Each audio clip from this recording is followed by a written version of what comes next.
Ok, salut tout le monde, j'espère que vous allez bien. On se retrouve aujourd'hui pour une nouvelle vidéo dans laquelle je vais vous tester le Lumix S1, qui est pour moi une des plus grosses nouveautés de cette année 2019. Lumix Belgique m'a passé pendant 7 jours, une semaine, le Lumix S1 avec le 24-105 mm f4 et le 50-1.4.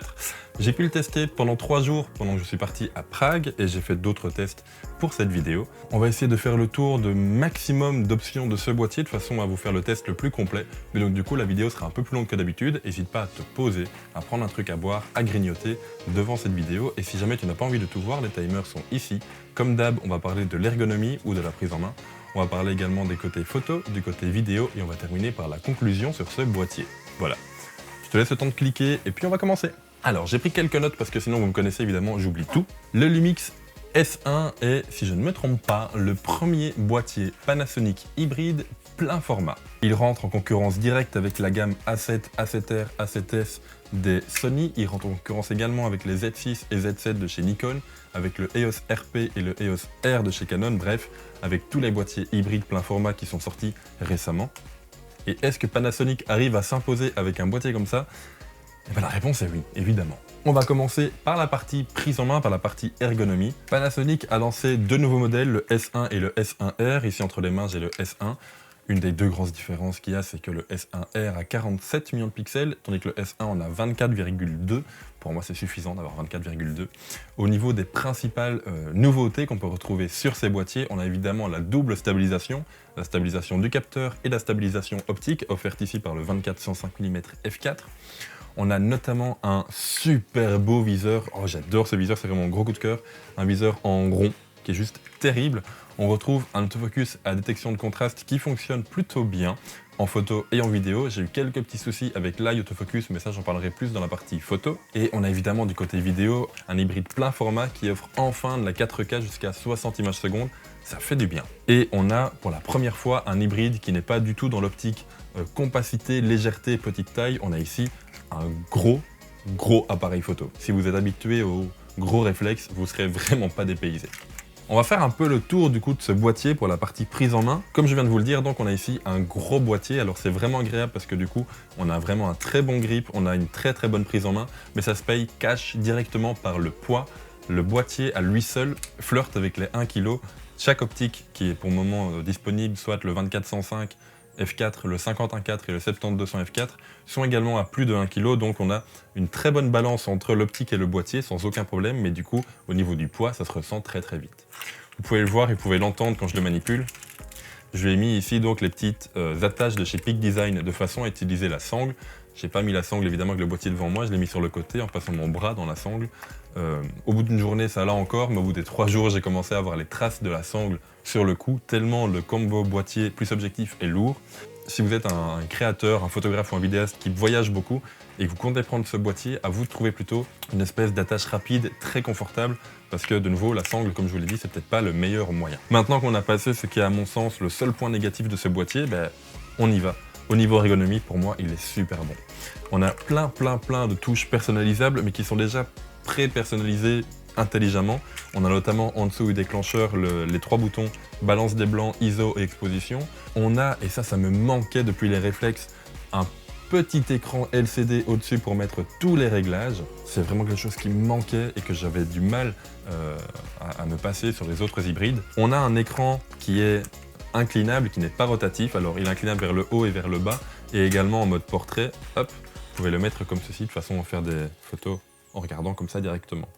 J'étais, je pense, le premier à râler parce que Lumix n'a pas mis un écran vraiment orientable. Et je trouvais ça un petit peu dommage parce que pour moi c'était vraiment une des forces de Lumix. Mais lorsque j'en ai parlé avec les personnes là-bas, ils m'ont assez bluffé dans le sens où ils ont directement pris l'écran en me disant c'est pour une question de solidité tout simplement qu'on met cet écran-là et pas un écran orientable. Oui, c'est solide, il n'y a aucun problème là-dessus. Ça bouge pas. Et c'est l'impression que j'ai sur tout le boîtier, c'est un boîtier tellement, et c'est du matériel tellement solide, ça bouge vraiment pas. Là-dessus, il n'y a aucun problème à avoir. Comme je vous l'ai dit donc, une des grosses nouveautés également, c'est ce viseur rond qu'on peut retrouver chez d'autres marques, notamment chez Nikon, mais qui ici m'a fait tellement plaisir.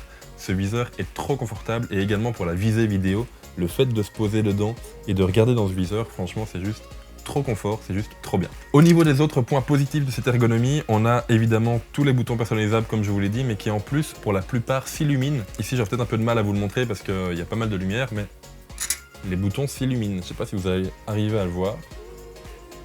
Ouais, ces boutons ici s'illuminent.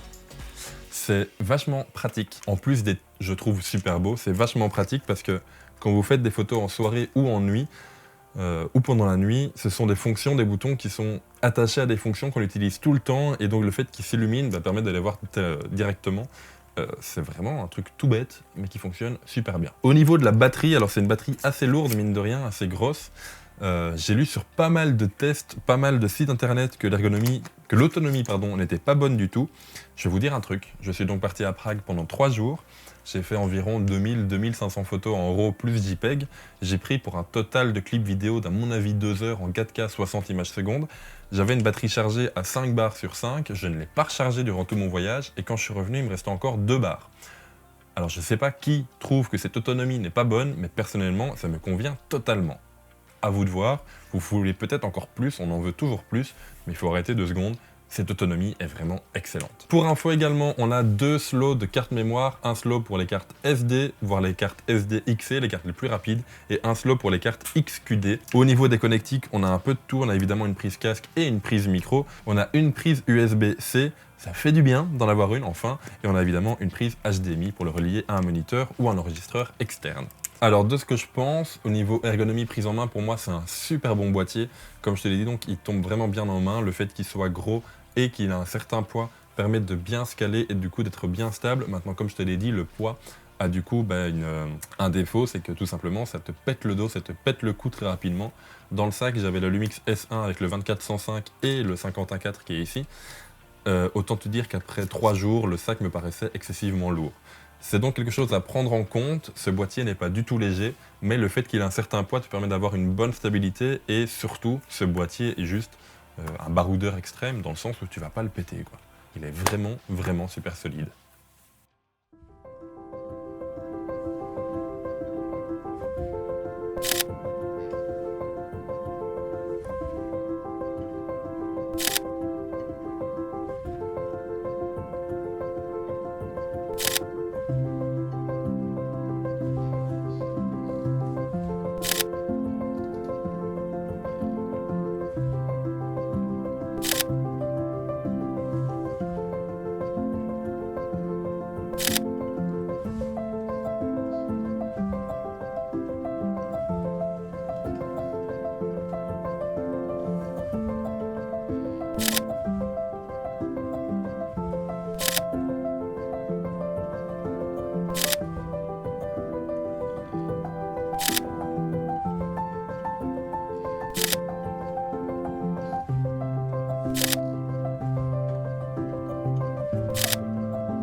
On passe maintenant au côté photo. Alors, pour les photos, j'ai tout pris en RAW plus JPEG, donc à chaque fois je vais te montrer les deux. Les JPEG sortis en mode standard du boîtier, je n'ai pas appliqué de correction dessus, et les RAW que j'ai du coup développés à ma façon. Au niveau réglage, j'étais tout le temps entre f5.6 et f8. J'étais souvent entre 1 500e et 1 millième, étant donné que c'était du coup en pleine journée avec du soleil. On va pas se plaindre qu'il y en ait pour une fois. Et au niveau des ISO, j'étais tout le temps en ISO automatique sans aucune limite. Et je pense, si je ne me trompe pas, que le maximum qu'il a atteint est 25 600 ISO. Et jusque-là, je n'ai eu aucun grain sur l'image. C'était très bien géré. Au niveau photo, on va parler un peu de l'autofocus. Pour moi, il est vraiment très bon. C'est un autofocus à détection de contraste, donc il va faire la différence entre les zones de contraste pour faire le point. Pour moi, c'est un bon autofocus. En photo, il est un petit peu meilleur qu'en vidéo, mais ça on verra un peu après. En photo, il est vraiment très bon. Il a accroché quasiment à chaque fois. Alors, j'ai peut-être eu une petite dizaine de ratés, mais de nouveau sur 2500 photos, 10 ratés, c'est rien du tout. On va parler 3 secondes de l'eye autofocus, donc le fait de faire l'autofocus sur les yeux, qui est disponible depuis pas mal de temps chez d'autres marques, qui, si je ne me trompe pas, est une première chez Lumix sur ce S1. Je ne sais pas si c'est moi qui m'en suis mal servi ou si tout simplement il ne fonctionne pas, mais en tout cas, j'ai eu pas mal de ratés. J'ai pris quelques photos de ma copine du coup à Prague, vu qu'on est parti à 2. Alors elle se laisse pas toujours prendre en photo facilement, on est bien d'accord, mais j'ai pris une série de 30-45 photos vu que j'étais en rafale. À chaque fois, le cadre vert se met super bien autour de son visage. Là-dessus, il n'y a aucun problème, du coup on doit se dire que l'autofocus se fait bien. En plus, dans ce cadre vert, à chaque fois, il y a 2 lignes qui viennent se croiser au niveau de l'œil, donc l'appareil reconnaît et sait où se trouve l'œil. Malheureusement, l'autofocus ne s'est pas toujours fait sur son œil. C'est pas un petit décalage, quoi. Sur les 45 photos que j'ai prises, il y a peut-être 10 photos où la mise au point est faite complètement derrière elle ou devant elle sur son écharpe ou quelque chose comme ça. Je ne sais pas de nouveau si c'est moi qui l'ai mal pris en main parce que de nouveau je ne l'ai que pendant une semaine, donc j'ai pas eu le temps de m'habituer, j'ai pas eu le temps de bien regarder à ça. Mais d'un premier avis, d'une première approche, l'œil autofocus n'a pas excessivement bien fonctionné. Quand ça fonctionne super bien. De nouveau, sur les 45 photos, j'en ai une grosse dizaine où le point est fait magnifiquement au bon endroit. Est-ce que c'est un problème de lumière que j'ai eu à ce moment-là? Est-ce que c'est un problème au niveau des réglages que j'ai mal configurés? Ce qui est possible aussi. Mais de ma toute petite expérience sur ces 15 minutes de photos, malheureusement, ça n'a pas fonctionné.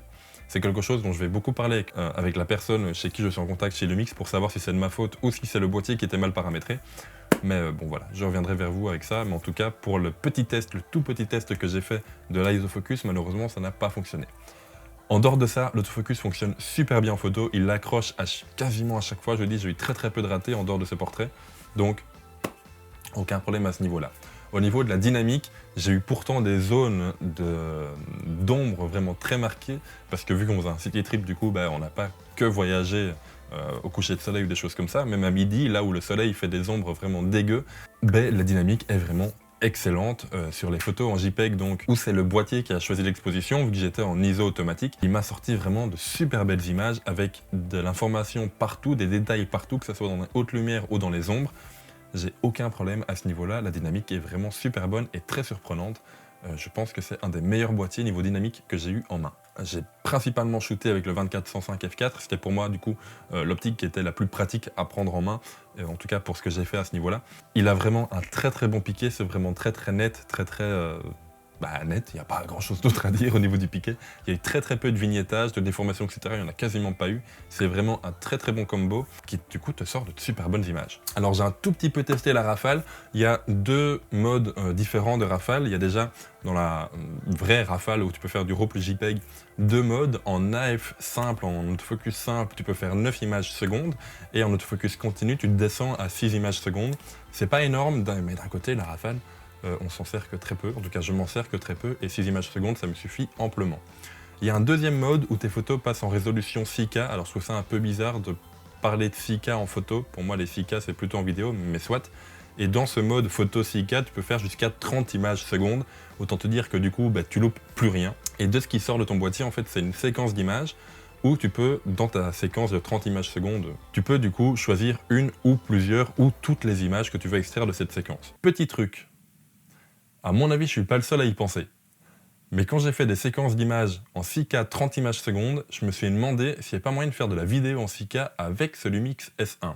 J'aurais malheureusement pas le temps de le tester parce qu'on est dimanche quand je tourne cette vidéo et lundi matin, demain matin, je dois rendre ce boîtier. Mais j'ai une folle envie de vous faire des clips vidéo en 6K avec ce boîtier parce que si tu fais de la rafale en 30 images secondes en 6K, il y a moyen de faire quelque chose en vidéo également. C'est un truc à tester. J'aurais malheureusement pas le temps de le faire, mais dès que je peux, je le fais direct. Oh, j'ai pas parlé du bruit du niveau ISO, j'ai pas parlé de l'ISO au niveau photo, il n'y a juste aucun problème. Je suis monté très souvent jusqu'à 3200, 6400 ISO sans aucun problème, mais genre vraiment, c'est assez impressionnant. On commence à avoir un peu de grain à 12008, on commence à en avoir un peu plus à 25600 ISO, mais les gars, c'est 25600 ISO. On l'utilise quasiment jamais. Enfin, en tout cas, moi personnellement, j'utilise jamais ce niveau élevé d'ISO et pourtant, il est très bon jusqu'à ce niveau-là, donc aucun problème. Allez-y, niveau ISO, il pète tout, quoi.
passe maintenant au côté vidéo. Alors au niveau vidéo, niveau réglage, j'ai le plus souvent shooté avec le 24-105 f4. Comme en photo, j'étais tout le temps en 4K 60 images secondes. J'ai jamais shooté en Full HD 120. J'étais tout le temps en 4K 60 du coup. Alors première chose, oui, il y a un crop. On passe du coup d'une définition full frame à de l'APS-C. Du coup, mon 24 mm du 24-105 devenait un 35. C'est un peu dommage, je dois bien l'avouer, parce que j'aurais bien aimé avoir ce 24 mm même en vidéo. Le fait qu'il crop en 4K, c'est un petit peu ennuyant, mais la qualité d'image est tellement bonne que je lui pardonne quand même. Pour info, j'étais, si je me trompe pas, en HLG, en hybride log gamma.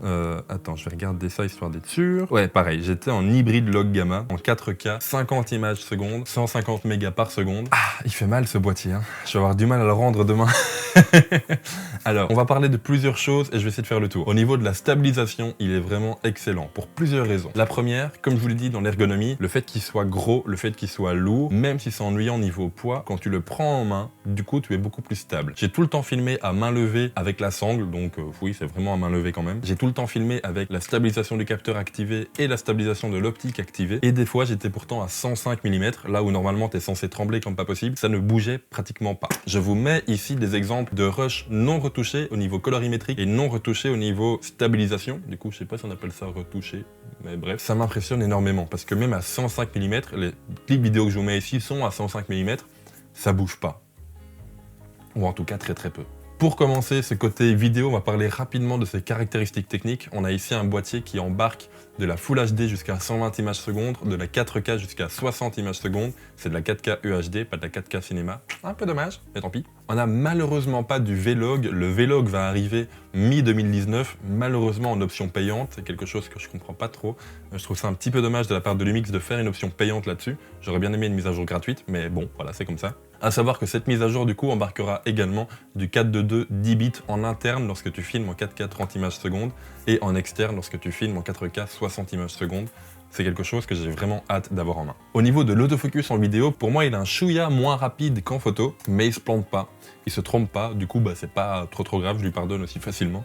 L'autofocus est plutôt bon, à savoir que j'ai pas du tout testé l'eye autofocus en vidéo. Donc là du coup je ne laisserai pas te faire un retour là-dessus, j'ai pas eu le temps de le tester malheureusement. J'ai quasiment tout le temps filmé en autofocus continu du coup, j'ai jamais eu aucun problème.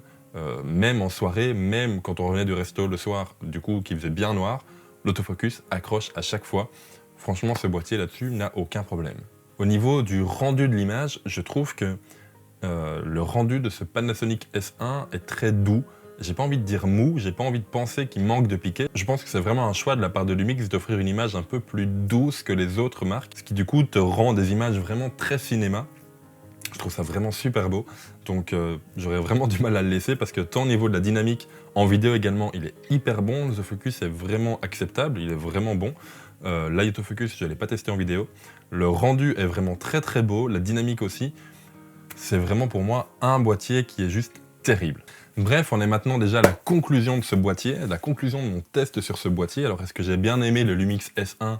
Bah oui, évidemment, c'est pour moi un des meilleurs boîtiers de ce début 2019. Moi qui adore les boîtiers full frame, les boîtiers plein format, j'ai vraiment bien aimé ce boîtier.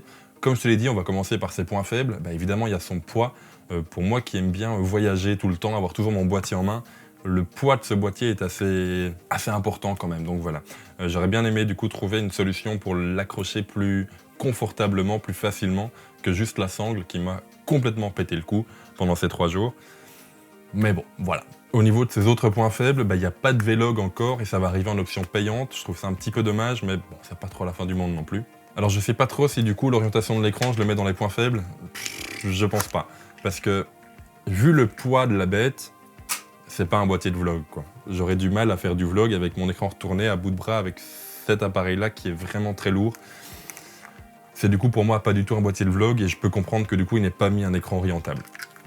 Et sinon pour ses points forts, là on va avoir une grosse liste. On a un très bon autofocus, un boîtier tout temps qui résiste à toutes les intempéries, clairement c'est un truc de dingue. On a ce viseur rond qui est juste magnifique, qui est juste terrible, je l'adore. On a un bon mode 4K en rafale que j'ai envie de tester vraiment pour faire de la vidéo avec. C'est vraiment sympa. On a une très très bonne qualité d'image, une bonne dynamique, une gestion des ISO qui est vraiment exemplaire. On a de la 4K 60 images secondes. Ouais. On a de la 1080-120. On a une très bonne stabilisation, on a de bonnes optiques devant, le 24-105 f4, le 51-4, c'est juste terrible. Il manque pour moi un grand angle dans le parc optique qu'offre Panasonic, même si je sais que du coup, vu que c'est une monture L, Leica développe un 1635 également, mais bon, c'est Leica, ça risque d'être très cher. On a 2 cartes mémoire, on a une très bonne autonomie avec cette batterie. Je ne l'ai peut-être pas dit dans la partie ergonomie, mais on peut évidemment recharger sa batterie, recharger son appareil via le câble USB-C. On a un écran tactile sans aucun problème, même pour les menus, c'est pas juste tactile pour faire le point. Bref, c'est pour moi un boîtier qui est vraiment excellent, qui est peut-être pas pour tout le monde, il faut prendre en compte du coup son poids, son prix, mais si vous cherchez un boîtier plein format qui vous offre de bonnes images tant en photo qu'en vidéo, pour moi ce Lumix S1 est vraiment le boîtier qu'il vous faut, clairement. Et voilà, on est du coup à la fin de ce test, j'espère que ça vous aura plu. Encore un énorme merci à Lumix Belgique de m'avoir passé ce boîtier pendant une semaine. Je vais du coup avoir du mal à le rendre demain, je vais bien vous l'avouer. Mais bon, j'ai hâte de pouvoir le reprendre pour faire des tests un peu plus poussés sur l'eye autofocus notamment, et sur ce mode 6K photo qui a peut-être moyen de faire en vidéo, j'ai envie de tester. Enfin soit, comme d'habitude, si jamais cette vidéo t'a plu, n'hésite pas à mettre un like, à commenter, à partager et pourquoi pas à t'abonner si tu viens d'arriver, et bonjour à toi si c'est le cas. Quant à nous, on se retrouve bientôt pour une nouvelle vidéo. En attendant, prenez soin de vous, sortez, faites des photos, faites des vidéos et à la prochaine. Ciao!